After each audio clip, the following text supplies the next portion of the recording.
Democrats won at least 30 congressional seats from Republicans in midterm elections Tuesday, giving the minority party control of the House in the coming 2019 congressional session.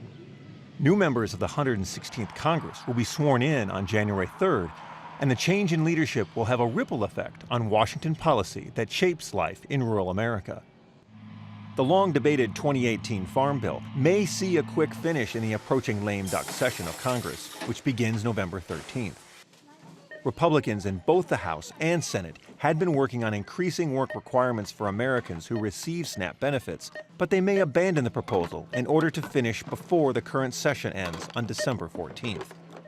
The Farm Bill is working really well. I mean, we could have had it approved any time, but we're looking to get work rules approved. The farmers want it. I'd like it.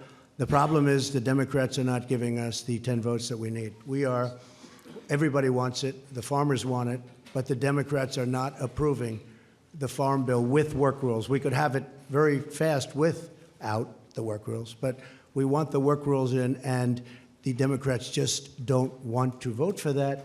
So at some point, they'll have to pay maybe a price.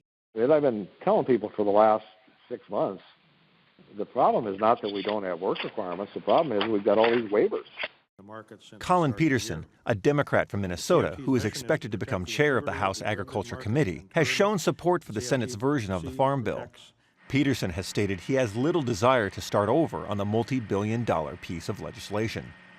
So if that could get resolved this week, then, we'd have a bill ready by next week, and, everybody's going to be in town, and we could have a conference committee report and pop it out. My indication from talking to Pelosi and Hoyer and Clyburn, they're all in with me to get this done.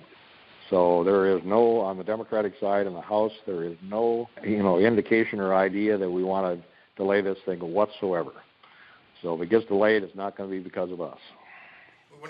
The newly minted USMCA trade pact may become a point of conflict between the executive and legislative branches.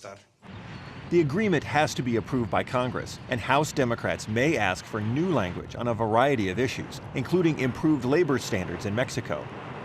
If the White House were to withdraw from NAFTA, negotiators would only have 6 months to settle any differences Congress has with the new trade deal.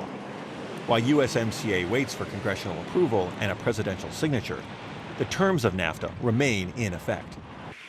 California voters approved a measure that may have an impact on agriculture beyond the state's borders.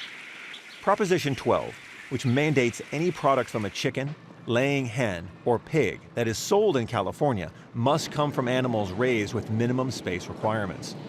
The controversial measure was approved by over 60% of voters. The agriculture industry warned that the new housing mandates would raise prices for both producers and consumers. Others expressed concern that the mandate could drive small and medium-sized producers out of business. From Market to Market, I'm Peter Tubbs.